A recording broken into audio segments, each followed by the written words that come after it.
I have a question for you. Did Ram do enough with the brand new 2025 Cummins? This is an interesting question because we've had the new updated Ram 2500, 3500 on a bunch of different tests for fuel economy, towing, a little bit of off-roading. At this point, we've gotten to experience the truck pretty extensively, and I'd say it's about time to make a call. Is it enough? Yeah, and we experienced several of these trucks, right? Not just one. So we had a heavy-duty Rebel with the Cummins. We even drove a couple of gas-powered Hemi trucks at the event, right? Yeah, Power Wagon. Power Wagon was one of them. And then we had, I went to Detroit, a couple months ago, and I drove a Limited, new Cummins. And then we had recently a Laramie here in the office as well. Yeah, and we've driven as well some more stripped-down basic Bighorn trims, as well as a Longhorn that was very Western, very ornate on the inside. The cool thing, my favorite thing about the launch of this new truck is that we got to drive it at Davis Dam, which has been, I know, a bucket list item for you for a long time. It was. And that was the first time you got to Davis Dam, exactly, right? Yeah. I've driven in that area. It's actually near Havasu. Yeah. There's not a ton else that's there. There's some casinos. It's in the middle of the desert because, I mean, this is what Nevada and Arizona, are good at. What was the pass at the top? Union Pass? Is that what it Union was Pass, called? yeah. So it's really confusing because, side note, Davis Dam is at the bottom of that grade. Yeah, so you would think you would think you would climbing up to it, right? Yeah, that Davis Dam is the destination you end up at, but it's just kind of off to the side as you start on your way up to the top of this pass. For those who don't know, Davis Dam is a hugely important industry standard test. So this is a big component of the J2807 SAE tow rating that all pickup trucks have to go through in order to be rated to tow a certain amount. It's primarily a test for the cooling systems because, like you said, Arizona-Nevada border gets really, really hot. You pick up a decent bit of elevation. You're towing uphill the whole time. The trucks have to be able to maintain a certain speed and maintain certain temperatures to be rated to tow. While using maximum AC inside the cabin as well. Yeah, so it's a difficult test. Yeah, totally. And it was a bucket list for me. I think it was also one of the bucket lists for you. For sure. So that was really cool. And we have a map here actually towards... if you're watching us on TFL Talk, thank you. And it was kind of a dovetail to the testing we do, right? Here in Colorado, because we do iGauntlet. This is the Eisenhower Tunnel grade, which manufacturers also use for a lot of their testing and verifying their prototypes. Even one of our viewers saw a Ram Charger hybrid range extended truck near Eisenhower Tunnel as well. Yeah, because here in the mountains of Colorado, especially on I-70, some of the steep grades and high altitudes that we have here obviously put trucks through their paces when you're pulling trailers. That's why we do it, and that's why the manufacturers do it as well. And we've gotten to drive the new Rams hooked up to trailers, both on Davis Dam and at the iGauntlet. We haven't done our toaster test yet, have we? On the new Cummins, no. We should toast it. Yeah. We should toast one of these. So there's still a few things left that we haven't done, but we've done quite a bit of testing, I'm happy to say. We did efficiency testing as well. And we kind of compared it against some other trucks. We recently had it up against, in a drag race, against Ford, the Power Stroke, and of course the Chevy Duramax. We actually happen to own a Duramax right now. And before this Cummins, we owned the previous version for almost 3 years, actually. 2.5 years. So that was a long time that we owned the previous iteration of the Cummins. Yeah, so we're familiar with earlier versions of the truck as well. I own a second-gen Ram. Yeah. Wow, our footage these days is looking really high def. I think it's because we were actually, Ian and Mary were in charge of filming, and they were doing, some sort of manual focus, manual exposure. Manual white balance. White balance. Ian is a big fan of that. That was really huge. Yeah, no, the footage is looking good. I haven't actually watched this video of ours because I was there, so I kind of know what happened.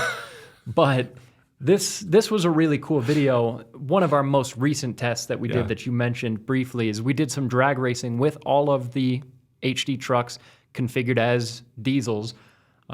In their most powerful versions, which that's only relevant to the Ford because at this point, the only diesel that you can get in multiple different output levels is the Ford, since the Ram The Cummins is just one output now. Mm-hmm. So we got to drag race all of these trucks as diesels in their most powerful form, towing, is it about 6,500 pounds-ish. Yeah. Pounds, and did a full quarter mile with them, which was cool. Yeah, so we could see how the trucks behave. So where should we start? By the way, we also have a lot of news in this segment on this podcast. So we'll get to that just in a few minutes. But where do you want to start? Do you want to start with the good or the bad? How do you want to start that? Why don't we go ahead and get into what it is about the new Rams that has you questioning whether it's enough? Yeah, that's a good thing. So first of all, the chassis and the cab are the same as before. So let's take a quick step back.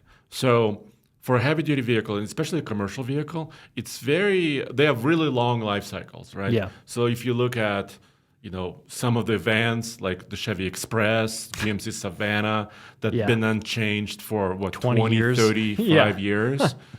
So heavy-duty trucks are kind of similar in this space where they don't get changed quite often. But in 2017, Ford introduced basically an all-new generation of the Super Duty, and was truly all new. New frame, new aluminum body, updated engines. Still some carryovers, like you said, updated engine, not a completely new engine architecture or anything, because that happens even less frequently than them going through and redesigning chassis and cabs. Yeah, but that was kind of a step for them. I think their truck was about 16 or 17 years old, if you look at the bones of it, right? So they did a huge change. Then in 2020, GM did the same thing, right? They redesigned their chassis. The frames got bigger and stiffer.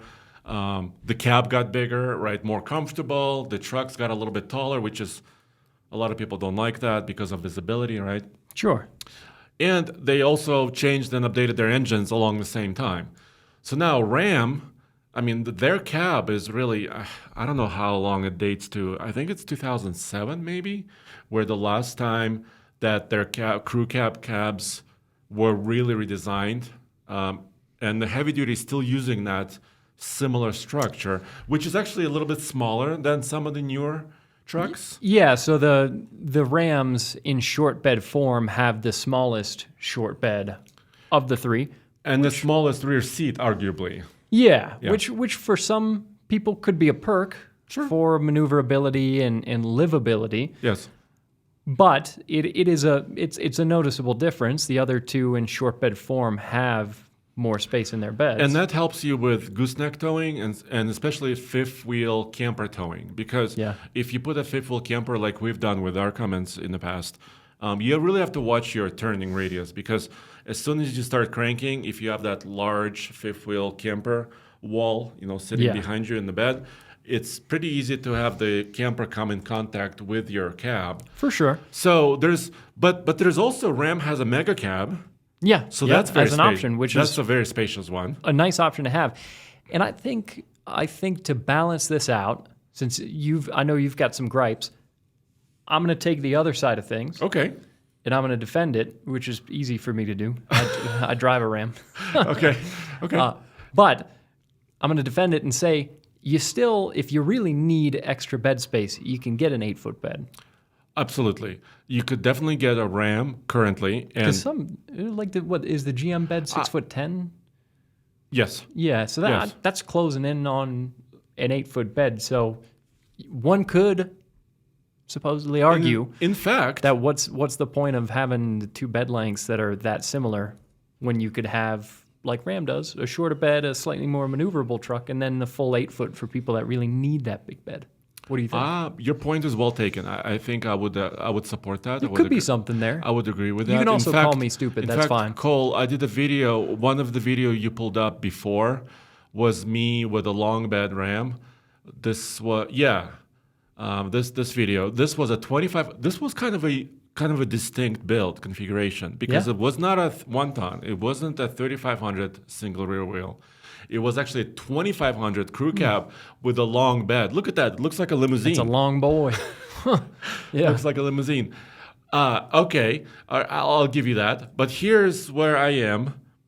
Okay, you and I went to that event. Yep. And you have to agree that the 2500 trucks, not 3500s, because those are pretty competitive on payload, but the 25s were uncompetitive on payload numbers. That's true. Compared to other trucks from Ford and from GM, they were down on payload. But something interesting happened recently. Yes. Where we got some news, some information from Ram that they upped the payload figures on a lot of those 2,500 trucks, bringing them to the point of being competitive. Yeah, they actually raised most of them about 850 pounds, which is a substantial amount. And we weren't expecting that. No, that kind of came out of nowhere. Came out of nowhere. In fact, it was kind of noticed by some of the people actually shopping for trucks, and there was a video published about it. So it was a little bit of a surprise. But we checked with Ram, our official channels, our connections, and they gave us an official statement that, in fact, they changed. So basically what they did is they moved the gross vehicle weight rating up higher, just over 11,000 pounds. And the explanation that they gave was that before they were a little conservative on some of their numbers in J2807 and how that all tied in. And then they retested and found that by the way, this is only for the Cummins though, pretty much. They lifted the Cummins payload numbers. The Hemi already had pretty good numbers because it was a lighter truck to begin with. Yeah. But they said because the diesel had, slightly, beefier frame, different suspension, that they were comfortable enough raising that number and giving it 850 more pounds. Which is not to say that they made any mechanical changes from the Cummins models when we were at the launch event and when we drove it to now when they've upped the payload. So mechanically, they were the same. Yeah, mechanically they're unchanged, but like you said, they recertified, retested them. Which just to reflect the amount of capability it seems like they have. But the timing is unfortunate. Would you agree? Because why? Okay, I'm not being. It would have been better if it launched that way. Yeah, when we showed up at Davis Dam, they would have said, "Boys and girls, we have really great payload numbers. Let's go. Let's do this." What happened was, we saw the trucks with those payloads. We tested them and we drove them, and then. 3-4 months go by? Not a lot of time, actually. Yeah. And they're like, oh, wait a minute. The payload is now higher. Yeah, it does. As you've described it before, it feels a little bit like some magic dust being sprinkled on there. And you can definitely look at it that way. I'm happy still. Yeah, I'm happy too, because I wouldn't personally be worried about using a truck to do exactly what it's rated to do, what the manufacturer tells you it's capable of doing, because they're usually pretty conservative.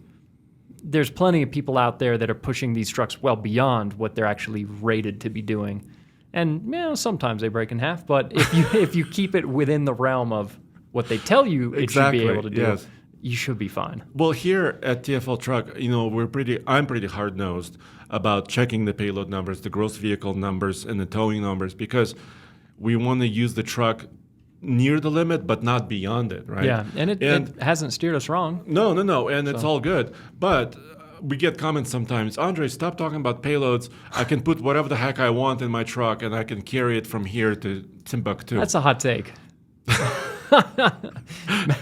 Well, but to be fair, there is some flexibility, I suppose, depending on how you're using it. If you're trying to move a trailer that's heavier than what your truck is rated to tow, but you're moving it across your ranch, on flat ground, we're still not going to recommend that. But maybe it's a situation where you could get away with it. Yeah. So, there's... But going 80 miles an hour in Texas overloaded, that's a very dangerous situation. That's what I was going to say, because especially the kind of testing that we try to do where we're at the I-Gauntlet, we're on I-70, 60, 65 mile per hour speed limit, 7% grade, other traffic on the road, you're at high elevation, so the powertrain is especially stressed. Those aren't situations where you really want to go beyond what the truck is rated to do, because that is exactly the kind of scenario where you might find a failure point in your vehicle because of the conditions that you're moving weight around in. Okay, one more complaint I have, And Let's hear maybe it. then we can come up with a actual solution to this, or the answer, is that styling wise and kind of options wise, the truck remained the same. So that could be good and bad. I mean, that's.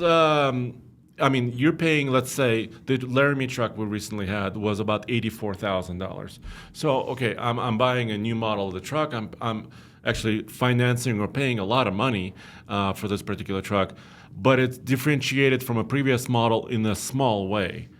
You see what I'm saying? Like I want it to be a little bit more different, just kind of distinct. Yeah, if you're buying a brand new thing, it's nice when it also looks and feels new. And I think that Ram has maintained a lot of the things that have been consistently good in these trucks for a long time. Obviously, the styling is very similar. The headlights, I know I've heard mixed reactions on. I don't feel strongly one way or another with them. I think they're fine. The new mirrors, I know you're actually a fan of. Really great. Yeah, I love it. Yeah. I love it. Right, they redesigned the mirror before doing the whole... Well, because before it was... Yeah, a couple of years ago they redesigned it. Yeah. But before you have to have your moves... Flip them up and readjust everything. Yeah, you have to have your mirrors in a towing position versus folded. Would you say these are your favorite mirrors? What's your favorite mirror on any HD truck? You know what?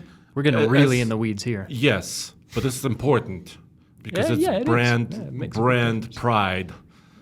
No. So Andre's Best Mirror Award. Ding! You get like Send out a belt buckle. So I love what Ram did with their mirrors because their controls are in one place. True. You have folding, extending. You can control both parts of the mirror. Both parts of the mirror and lights, because those mirrors have built-in lights and stuff like that. Amazing stuff. But the surface area of the mirror is still relatively smallish when you compare it to, for example, Ford.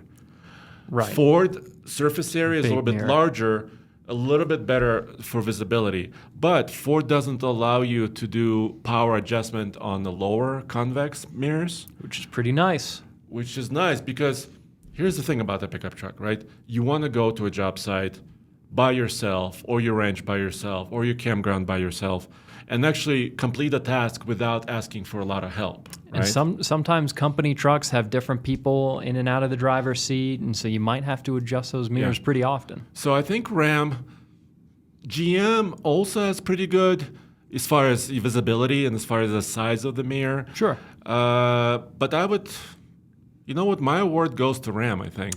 Wow. Big deal. It's close. Obviously, it's a close matchup. Yeah. They're all really good mirrors. But there you go. So that's one difference. And I think it has to do with controlling, with control that they provide. I agree. Yeah. And so back to the earlier point, though, a lot of the truck doesn't look or feel that new. I think the interiors on the new trucks are good. And they were good before. I would argue that they were already good. Yeah. They still are. I kind of like Uconnect. It can be a little glitchy sometimes, but when it's working, it's a pretty easy to use system. I like that about them. I like the way they look. But to your point, I will grant you, the truck doesn't look or feel dramatically different from what it used to be. Also partly because, and to your earlier point, the cab, the structure isn't new. Yeah, exactly. So it is a lot of the same. Yeah. Which also probably is good for Ram because they don't have to do retooling. You know, their factories are still running in the similar, with the similar parts and the similar structures. They don't have the same kind of budget as other manufacturers do. Yeah, so maybe it's good for them, for the business. But finally, let's talk about, before the verdict, let's talk about Powertrain, because this was a change. Yeah. And a welcome change, I think. The engine got a little bit more horsepower, the Cummins I'm talking about, and it got a new transmission. Yeah, and it's now one output. They did make some pretty decent changes to the motor itself, and it's now 430 horsepower, which is the least amount of the three, but 1,075 pound-feet of torque. So 100 pound-feet of torque more than the Duramax. And matching Ford's standard output on torque. And a little bit less than their high output. Less than the high output on the Power Stroke. But it's 6 in a row. And what do they say about 6 in a row? Ready to tow. bam. Yeah, which is pretty nice. So that's all good. The biggest update, the one that we were most looking forward to, is the 8-speed rather than the old 6-speed transmission, which makes a massive difference, especially, again, when you're pulling a lot of weight. Think semi-trucks, there's a reason that big trucks have a lot of gears, and especially when we're up in the mountains, all those extra ratios that the truck can move between makes your experience pulling a trailer through the mountains much better, much more comfortable. It's just, it makes a big difference. And I would say the biggest improvement was the smoothness of the system, right? Where like the gear changes, at least imperceptible to me. Like if I'm just driving, not paying attention, to exactly what the transmission is doing, I'm not noticing those gear changes. It's just very natural. The truck is just, accelerating like I want it to accelerate. Also, the exhaust brake is still one of the best in the business. Yeah, it's my favorite. I find the exhaust brake in the Ram to be the most noticeable when it kicks on and the most predictable. Because there's times where I'll be driving around in the Duramax or in the Power Stroke, and I'll let off the throttle. You're waiting for something to the to brake happen? a little bit. Where is it? But then another time I'm slowing down and it kicks on hard. It almost has a brain of its own. Yeah, it feels in the Ram very, very predictable, dependable, and it feels like in the Ram it actually does a lot. So I would agree. I think they improved the drivability of the truck. We saw it on our Denver 100 loop also when I tested it.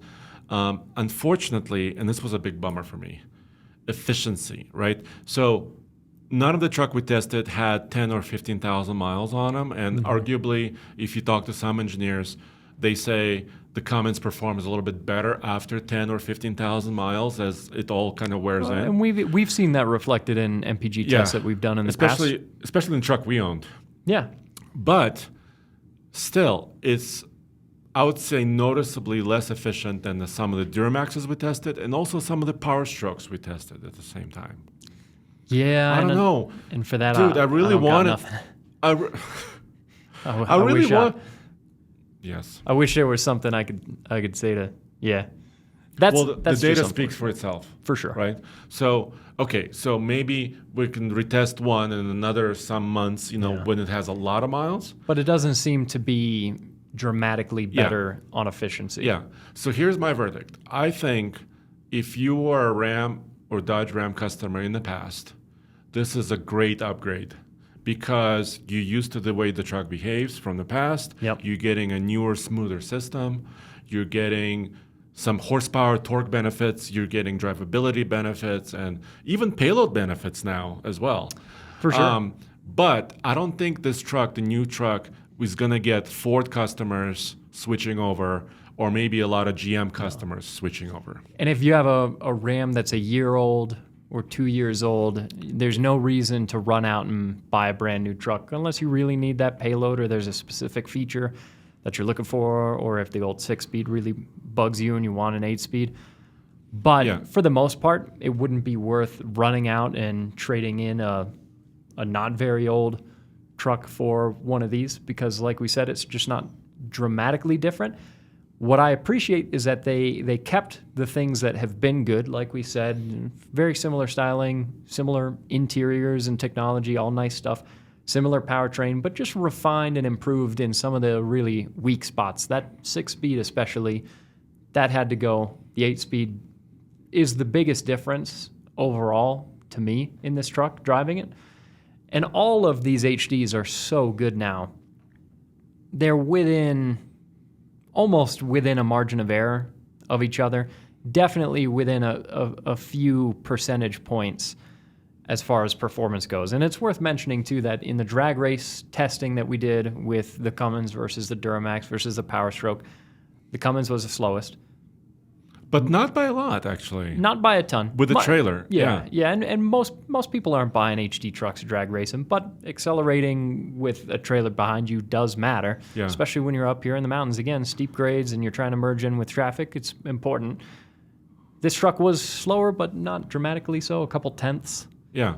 in the quarter mile? So actually, when we did the towing one, it was a little bit more evident that the Cummins kind of stepped into its own. By itself, it may not be the flashiest, quickest vehicle out there, but it's not a very rev-happy motor. Well, it's a straight six. I mean, it's kind of like a big rig. Does its thing. Yeah, it does its thing. So I would say if I'm always, I think, like really ambitious, like I'm really competitive in general. So I really wanted Ram to really knock it out of the ballpark. I don't think they did that. I think they, like I said, they improved it, but not enough to maybe sway a lot of other customers their way. And especially when a truck is hitting the market after its competitors have already been updated, and you're kind of waiting for the last one showing up to the party, you would expect, all right, well, let's see the party tricks you're going to bring to the table that nobody else has brought yet. And you come in just middle of the pack in most things. It's like, oh man, well, it's a little bit of a letdown because you had the others to benchmark. Yeah. So you could have tried to go above and beyond, but instead you just kind of caught up. And I think it could pay dividends like 2 or 3 years down the road when the ZF is bulletproof, and if this engine changes that they did are bulletproof. Yeah, or maybe if they come out with a 7.2 Cummins. Or also an octane regular gas burning Cummins. Mostly the diesel though. Okay. A big diesel. They had a bigger, So there have been whispers of a 7.2. Yeah, I heard this. It could be cool. Yeah. So I think Ram, I would say they still have a way to go, but that's a good first step. But yeah, I would say it's a good truck overall. Also, a very good warranty. Right. 2026 trucks get 10 years and 100,000 mile powertrain warranty, with an asterisk being for the original owner. Yeah. So that really, really great warranty is not transferring over. But if you're the type of person that buys a truck, holds on to it for a while, that could be pretty useful. Especially if you drove 100,000 miles in like 3 years. Yeah. Bam, you got yourself covered, for that time. So again, some hot shotters. Yeah. Yeah, that might be good for them. Really cool. All right. More news. Let's switch gears a little bit into a little bit more rapid fire news. I really wanted to, we alluded to this last episode, but I wanted to talk about CAFE standards, corporate average fuel economy. I know everybody loves corporate speak. Oh, yeah. Who doesn't love some good regulation? Regulation and averages. Yeah, especially on fuel economy. We love regulation and averages. Yeah. But so the recent bill that was passed basically said that there are no longer the penalties on not having your corporate, for the manufacturer side, your corporate fuel economy for the entire fleet of the vehicles you build. There's the penalties for going over certain numbers will not be enforced. Yeah. So basically, technically the CAFE standards are still there, but there won't be financial implications of not following those standards. So it is essentially it's like saying the speed limit is 65 on this road, but if you go 75, we're not going to do anything. We might pull you over, but there's not going to be any ticket or anything like that. Yeah, so associated with it. So that's what it feels like. Except, so there's another caveat where emissions, right? I was recently in Detroit, and I heard Tim Kuniskis speak. He's the CEO of Ram. I heard him speak about emissions, and he basically said, this was a month ago, so I know things are changing very, very rapidly, but about a month ago, he said, emission standards are not going away. So they need a mix of different powertrains, right? Some hybrid, some electric, some diesel, some gas, all together to comply with certain emission standards and also keep their engines clean, right? Nobody's deleting their truck from the factory, at least not right now. Yeah. So that's another thing. And emissions usually go step in step with efficiency, right? I mean, actually, for diesels, I think emission systems could hurt efficiency. Yeah. So sometimes they don't go step to step by step. But it'll be interesting to see what kind of impact this has. I think there's a lot of people that are expecting that, you're maybe going to be able to go out and buy a deleted truck from the dealership, brand new. No. Yeah, it's not that extreme, but it is interesting. What do you think? Are we going to be seeing V8 Ford Rangers coming out, supercharged, with no cats and just pipes out the hood? I was thinking, so here's my take on that question. I know you're being a little bit, a little dramatic, dramatic there. But if we're all in business. I mean, TFL Truck is also in a business. We want to produce the most profitable things.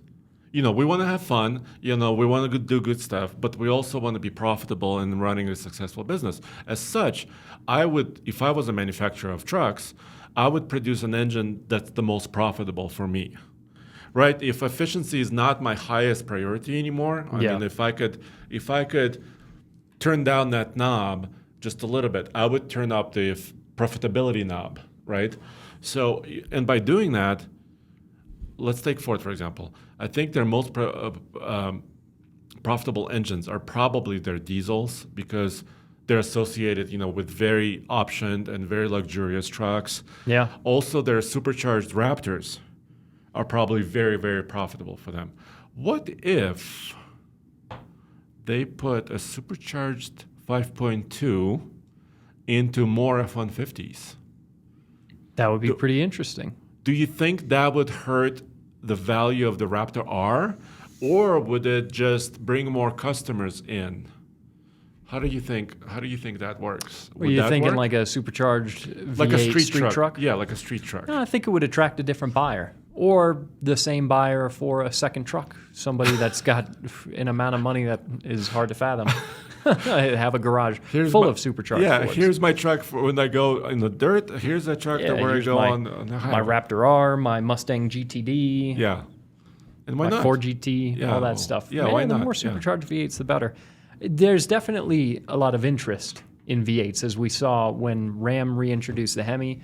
As soon as order books opened for that, people were throwing down a lot of orders in a pretty short time frame. So clearly the V8 is not going away. Cafe standards and enforcement aside, there's been already a big investment into the next generation of V8s from GM, especially. They've put quite a bit of money into it, and it's been a high-profile news story that Ram has brought back the V8. Hopefully they're going to invest in updating those engines as well. So V8s aren't going anywhere. It would be cool if we see V8s and all kind of other stuff. And actually, maybe some crazy stuff. I would agree. And Tommy recently went to the Rubicon Trail. Yes. And he drove V8 Wranglers. Yeah. And he made an interesting point. He said that why would Jeep invite a bunch of people, fly everybody out to California, run the Rubicon Trail, which is very difficult to do, and bring a lot of V8 powered Wranglers if they were not going to sell them. Exactly. Right? If they were planning to do away with the V8 Wrangler, it would be weird to do an event that features very heavily a V8 Wrangler. Yeah. It just wouldn't make sense. So, do you see where I'm going? Yeah, so... Gladiator. Oh, now that would be interesting. That's what the Gladiator needs right there. 392 Gladiator. That's a good idea. I like that idea. You know what else I like? What? Coyote-powered full-size Bronco. Ooh. Because they had the race, they had that race model that they made a couple of, and it cost well into six figures. But a production Coyote-powered full-size Bronco, tell me that doesn't get the juices flowing a little. Well, because it's the experience, right? Yeah. Can you just think of removing the top on your truck or SUV, maybe even removing the doors like the Wrangler and the Bronco. And then you just get even more access to the sound of that V8. Surrounding you. The other thing... From every direction. The other thing that is just so much fun about driving the 392 Wrangler is the suspension on that Jeep is made primarily to crawl over rocks and to articulate well and to be relatively comfortable on an uneven surface. So when you are on the street and you put the pedal down in a 392 Wrangler, the back end of that Jeep squats, the front end comes up in the air, and it just feels like a mad science project. It makes it so entertaining to drive. It's so loud. 392 Wrangler. Yeah, so. Especially it has like exhaust valves where you could select them and then, have less sound or more sound. That for me is top 3 That's probably top 3 brand new cars I've driven at this job. 392 Wrangler? 392 Wrangler. But there's a but. And it's the price of that particular Wrangler because right now it's pretty crazy. I mean, they're still building some of what they're calling it like last edition. And these are like $95,000 Jeeps, which is pretty insane. Why not just put a 5.7 Hemi? Do you really have to have a 6.4? Yeah. Why not just True. put, It's still going to be like 70, 80 grand instead of 80 or 90, right? Because so Alex, our old coworker. Yeah. Alex has a 2-door Wrangler Sport. Is his a V6? It is. Okay. It's a V6, but it's a Wrangler Sport, so it is the base trim. Oh, I see. But it's well optioned. So he's got the nicer seat material. He's got the nicer headlights. He's got some of the driver assistance stuff on there. Some color matched things, whatever. It's a $50-something thousand sticker price vehicle. He got a deal on it, but originally it was 50 plus. Yeah, he got it for 10 grand under sticker, but the sticker price on it was, if I remember right, in the mid 50s or something, right? Exactly, in the mid 50s. And this is a sport. This is a base model Wrangler. Yeah. When I remember this. Which is shocking. He came to our meeting, our morning meeting, and he said, hey, guys, he was really happy. He bought the truck, he bought the Jeep, and he brought it in. And then when he said the price, I think a lot of the jaws were hitting the table. Because it's a sport. Yeah. It's a base model. So, sure, a 5.7 Hemi would be cool because it should be less expensive than the 6.4 Hemi, but by how many thousands of dollars? 2, 3 grand, 4 grand? Probably not by a ton. Yeah. So I'm still on board. And so, and I think you remember, I don't know if you remember, but like before the 392 Wrangler came out, a bunch of us here were sitting around be like, wouldn't it be nice if there was, because aftermarket used to do that, right? Aftermarket. Yeah, AEV. You could get a 5.7. And some other shops would, you take them a Wrangler or a Gladiator and it would come back with a V8. You would have to pay a pretty coin, maybe 20, 30 grand for that swap. Yeah. But, and all of a sudden, some mad scientists, like you said, at Jeep factory said, okay, we'll do that for you, integrate it, test it, crash test it, prove it. Yeah, it's all integrated into the tech onto the screens. Yeah. Everything works as new because it is. That's how it left the factory. It is new. And so those comments which say, you know what, a 5-liter would not fit under the hood of a Bronco. Yeah, but if they really wanted to, it would fit. Yeah, you know what I'm saying? I don't think the Coyote is that. It's not that big of a motor. I haven't swapped a Coyote, so I don't know. But I wouldn't think that the footprint of a Coyote is necessarily that huge. Before we go, I wanted to talk about some sales numbers and some things happening in popularity of trucks. I wanted to save that since we're talking about swaps. Yeah, because there's a few surprises. Yeah, there's some surprises. So let's save that a tiny bit later. Should we talk a little bit about swaps? We can talk about swaps. Do you want to start with this one? Yeah, so let's start with the loaf. So if you've been watching TFL Truck, you may know that I have this old Soviet van, a UAZ Buhanka van, 4x4, basically a mid-engine super van. The Buhanka is kind of the affectionate it's title not an given official to it. name. What's it's kind of like a Highboy, Ford Highboy. Yeah. Highboy was a nickname given to the truck, but then the manufacturer kind of adopts that name a little bit. But what's your van's actual model? UAZ 452.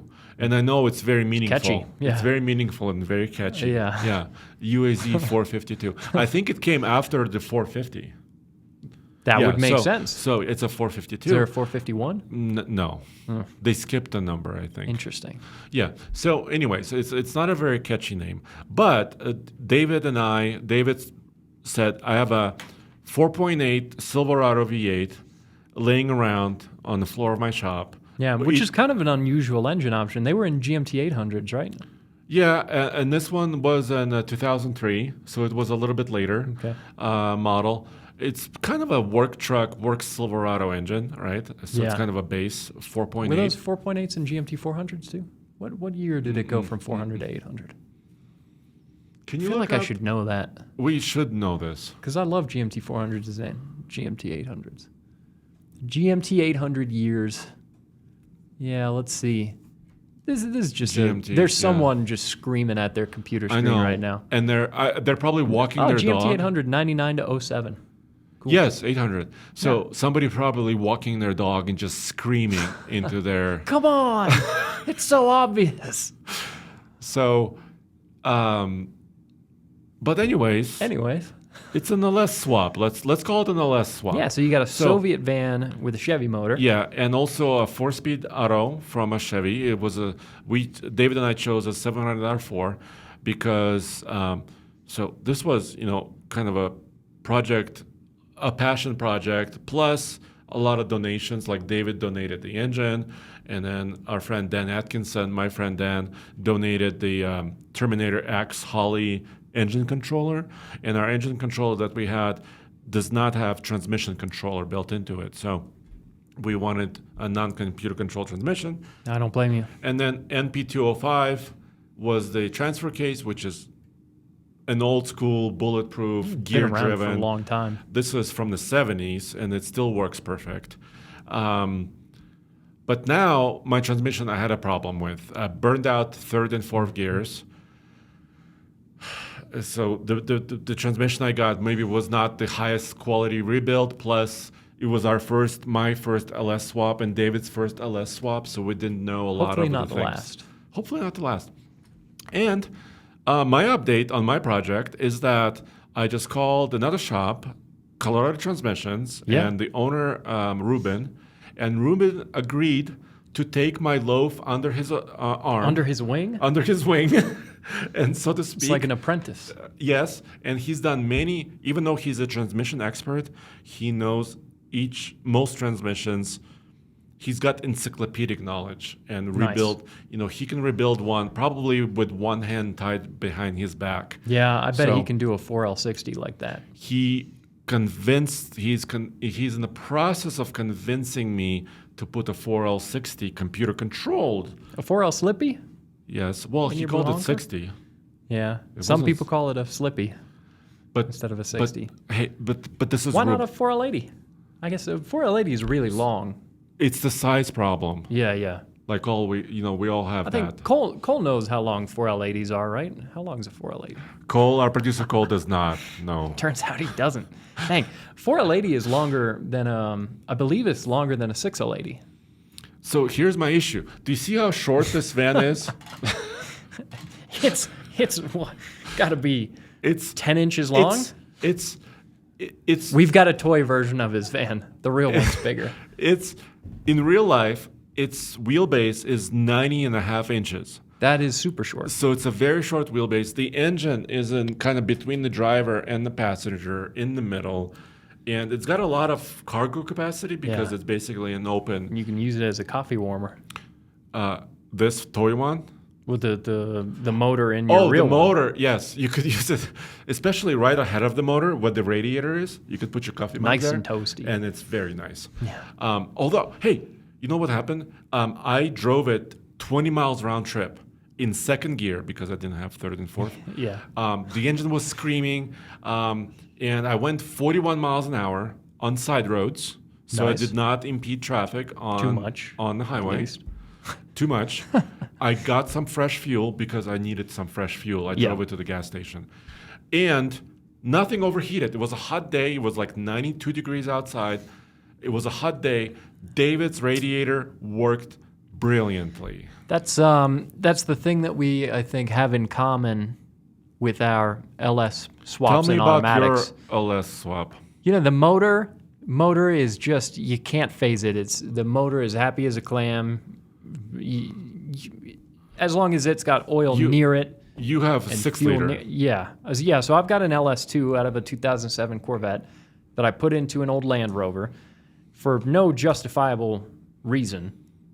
It wouldn't make sense to do for anyone other than me, and luckily it's my name on the title, so that's the only sense it has to make, and I like it a lot. But it's been a similarly interesting and challenging process. It's funny when you poke around on the internet. The webs? Yeah. Uh-huh. When you poke around there, people talk about LS swaps like Oh, yeah, dude. LS swaps. I did it last weekend. Yeah. It took me half an hour. I don't doubt that there are people that are that talented, but even though they're a very common engine swap, there's still aspects of it that are challenging, especially if you're trying to use an automatic. Because automatics, it's like everybody I talk to is having some issue with the automatic that's swapped into their whatever. Anything, yeah. Yeah, automatics are a pain. My automatic woes are different from yours. I went for a 6L80, so that's a computer-controlled transmission. 6-speed. 6-speed, which is great, especially here in the mountains. I want to use this vehicle as a rock crawler, but also kind of a daily driver.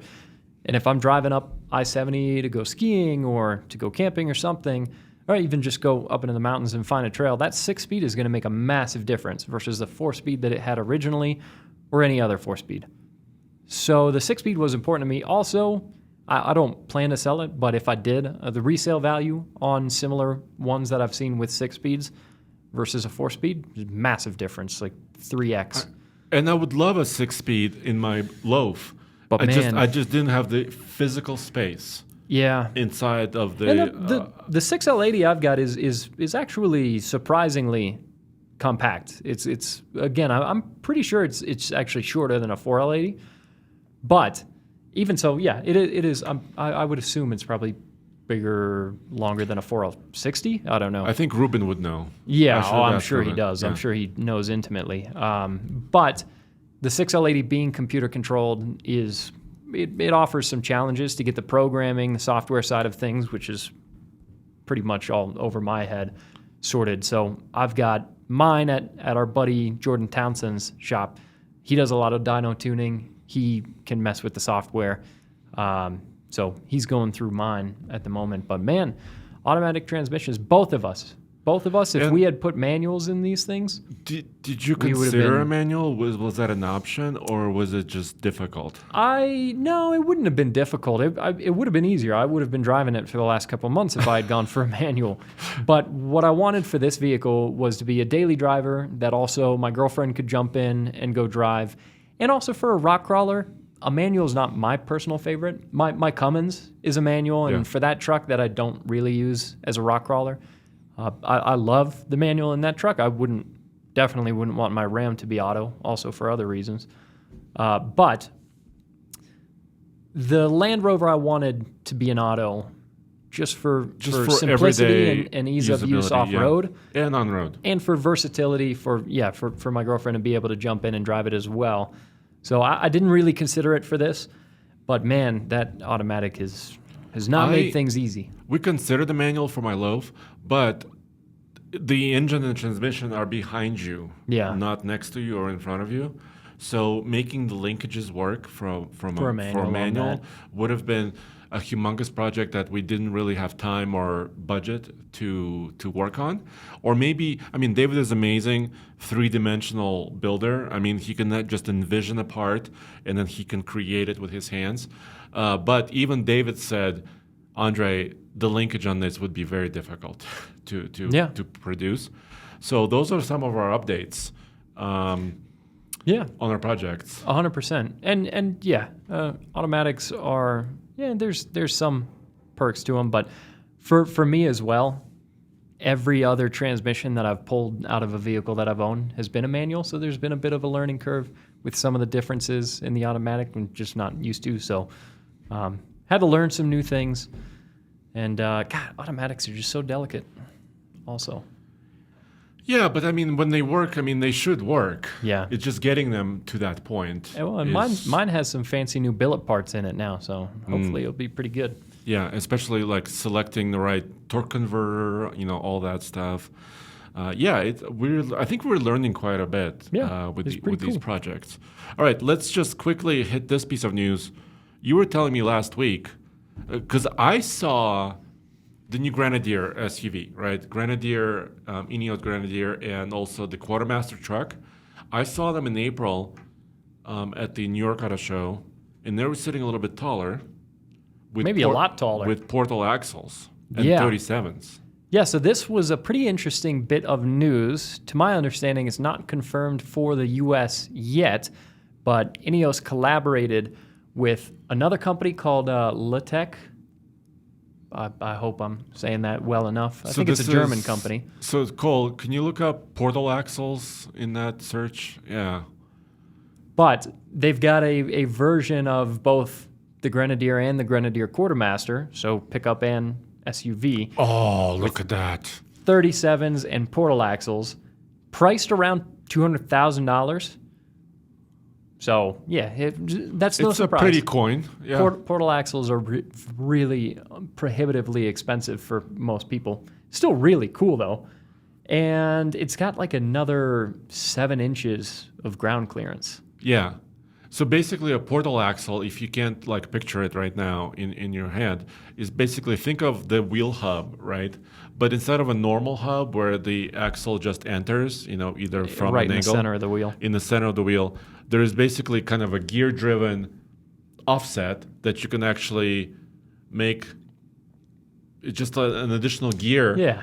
The axle shaft goes into like the top of the hub instead of the center of the wheel.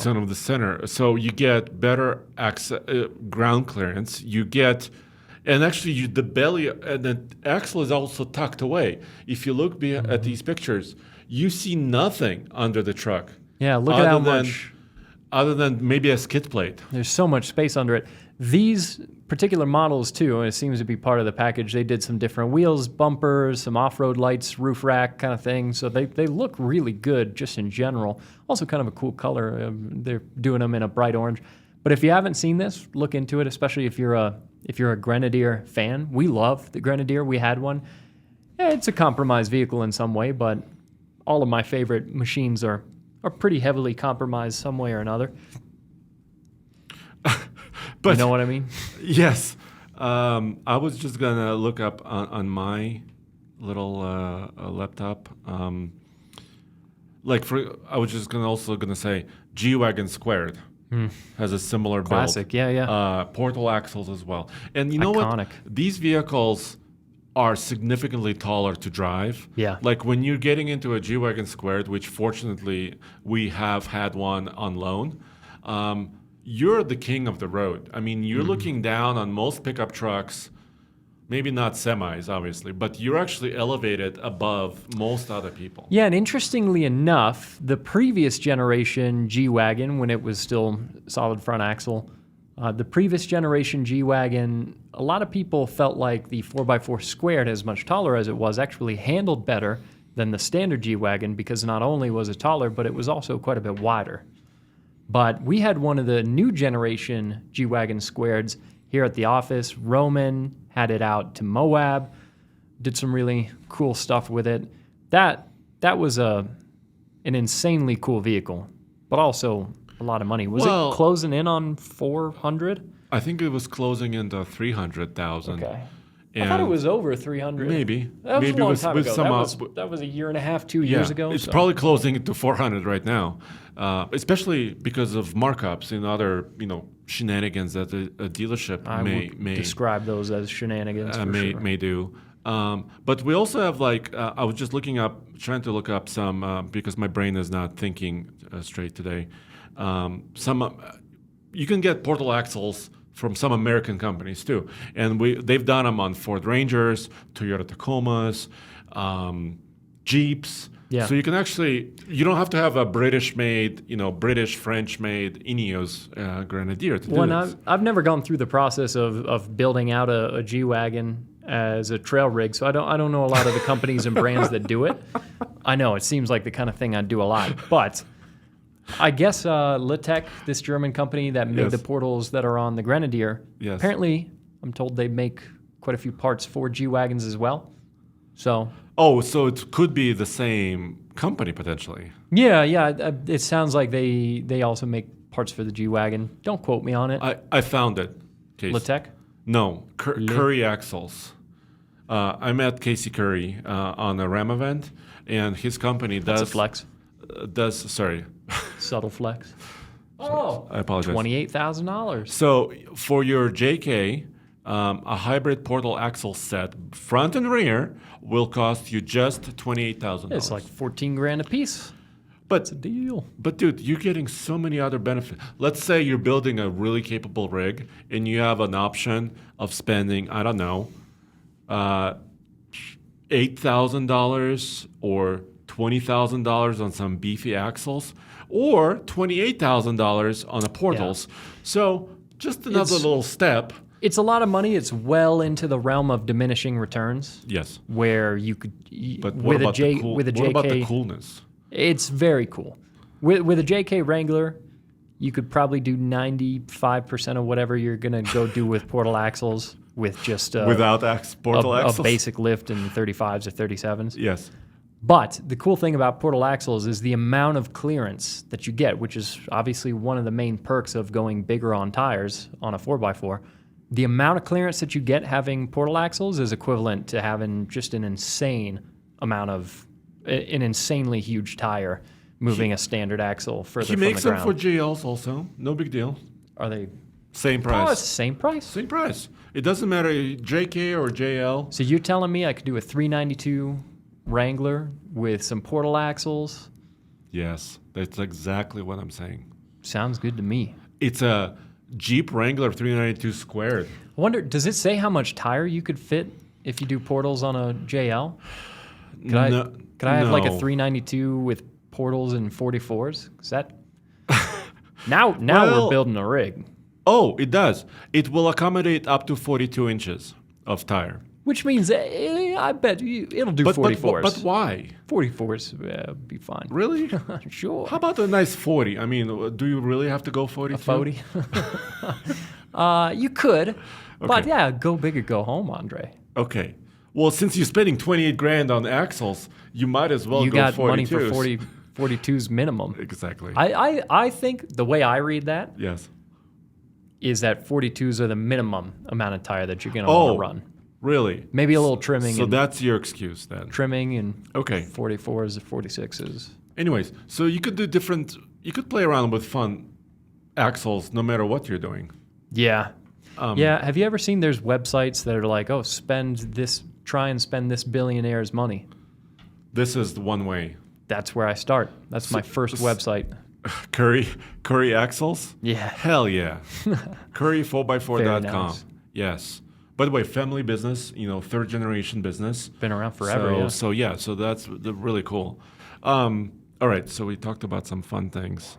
I'm gonna save that for later. Q2 sales. So a couple of interesting things happened. Cole. So we had a story about this on TFLtruck.com. We had the Ford Expedition, which is recently updated, outsold the updated Tahoe in the second quarter of 2025. This was just a little bit ago about the Expedition. Dude, I don't know if I remember in recent years that this has happened. That's a big deal because the Tahoe and the Suburban have been the benchmark for such a long time. I feel like the Tahoe and the Suburban have been the benchmark since The Sopranos. Probably, but look at the data. I mean, if you are watching us, all of them improved in their sales except the Jeep Wagoneer, unfortunately, that declined. So that's a whole nother story. But the Cadillac, the Suburban, the Yukon, the Tahoe, the Expedition grew year to year by 44% in sales. This is huge. Yeah, and the Armada went down a little bit. Do you think that's because they were shifting production to the new model? Yeah, same thing for the QX80. Although QX80 is speeding up. I mean, and they don't sell a lot of Sequoias, which kind of makes sense. Toyota has so many SUVs. But the Sequoia decreased actually. Yeah, slightly by 9%. By a couple hundred. Yeah, not a ton. But you know what? Sequoia numbers to where they were before the refresh. Those were minimal numbers. I mean, they barely sold 1,000 Sequoias a month, or I think it was a quarter. This is quarter number. Actually, you're right. I'm always a little surprised when I see Sequoias on the road because even out here in Colorado where there's Toyotas around every corner, you don't see tons of Sequoias by comparison to anything else. And I think part of this, especially the push from Ford. By the way, when you combine the Tahoe with the Suburban, they outsell the Ford Expedition. No problem. Yeah. But I think a lot of them went to fleets, because we fly around a lot. You know, Yeah, we go I to have been seeing a different. lot of expedition rental cars. Yeah, so a lot of them in Colorado they have red plates, you know, So you with a can red tell. background, so you can kind of tell which one is a rental. And I see a lot of rentals also, which is nothing. I mean, bad necessarily because it's a very big SUV that's very comfortable.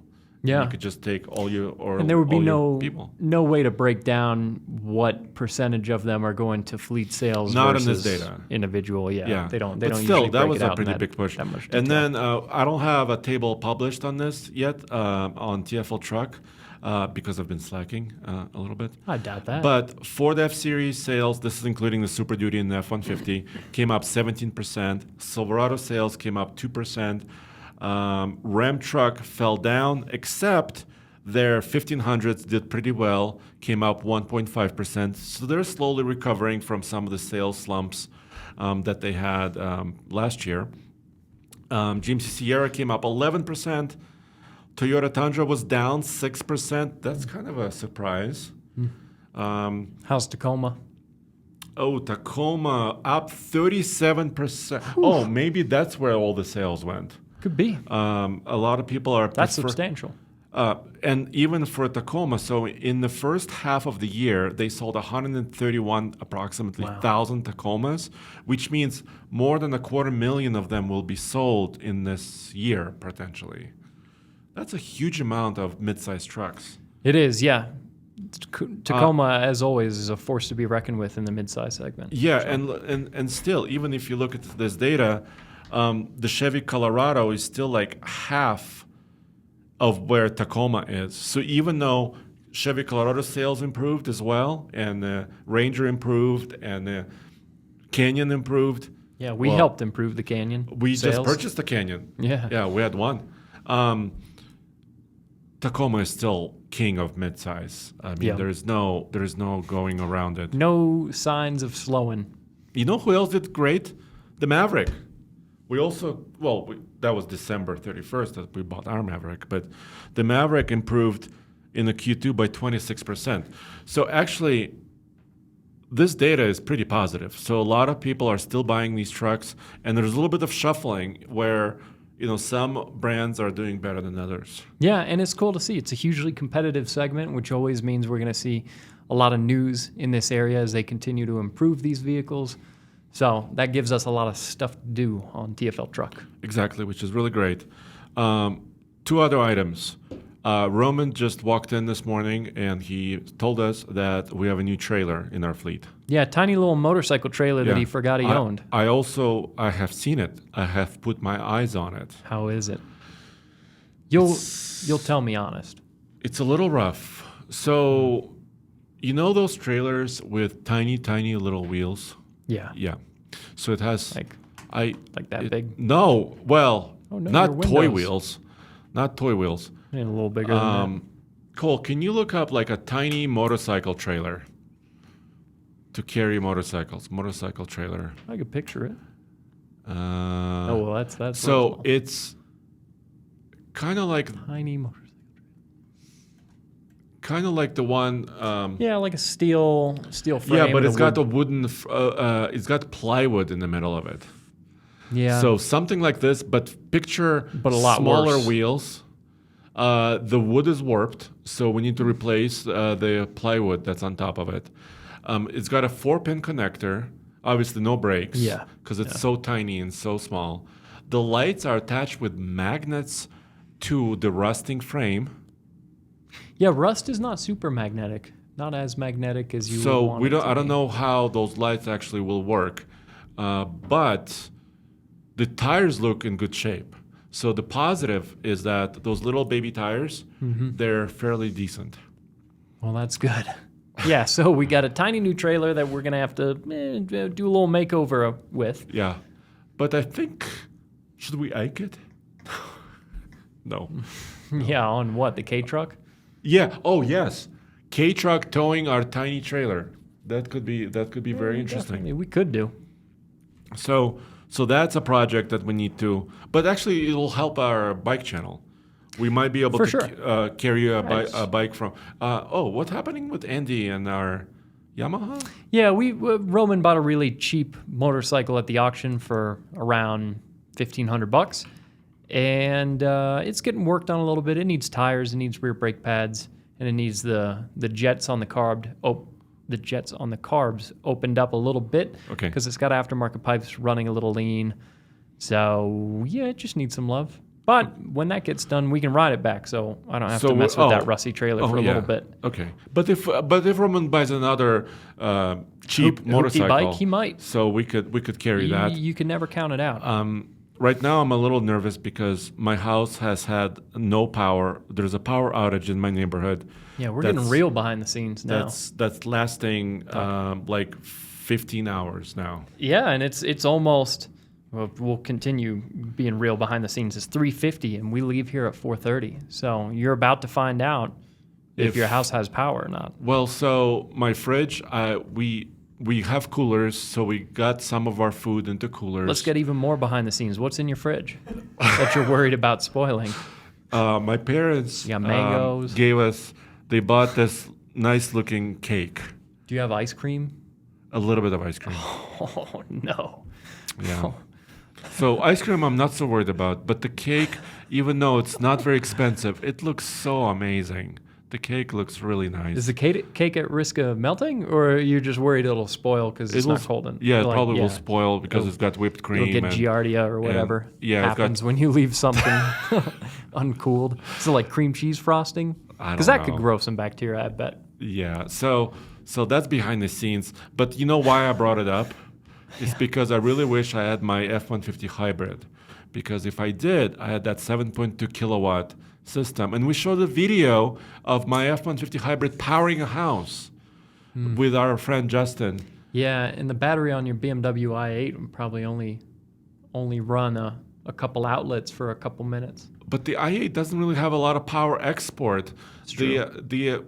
Also, most new electric trucks like the Silverado EV, Sierra EV, Lightning, even the Cybertruck have power exports in them. So I was really missing that this morning and today because it's also 95 degrees. Is your house is set up to run off of? No, I was just going to run cables. So your cake is okay. An extension cord. I was going to run an extension cord into my house. Then you could have saved the cake. Yes. Well, next week we'll have to check back in on my cake situation if the cake made it. Okay. I'm glad we really went into this level of detail on but I'm upset episode. because my 2019 Tundra really has no 120 volt outlets. Yeah, nothing. Like why? Like why have a truck with no way of like charging other things from? That's why I'm upset right now. You should get a second gen RAM with a PTO on the on the transfer case. Just idle it. Exactly. Use it as a generator. Yeah. Or if there's a body of water, some flowing water near you, you could have a water wheel. That might do something. Oh, wow. Okay. Well, on that note. There you go. Dude, no. I have solar, which is useless right now. Yeah. Because I cannot disconnect my house from the grid because on a normal day I would sell a little bit of energy to the grid, but now because the grid is having a problem, I can't disconnect because I don't have a switch. My solar is doing nothing. Yeah. Zero. I know there's a reason for it, but it is kind of odd that when your house has a power outage, your solar doesn't do anything for you. Yeah. On a very sunny day. You would think, but apparently not. On that note, I think we'll close this particular episode of TFL Talking Trucks. Yeah, so let us know what you think in the comments down below. We can talk about what's in our fridges and freezers more often. Yeah, and do you think Ram did enough with their Cummins? We'll find out. Let us know.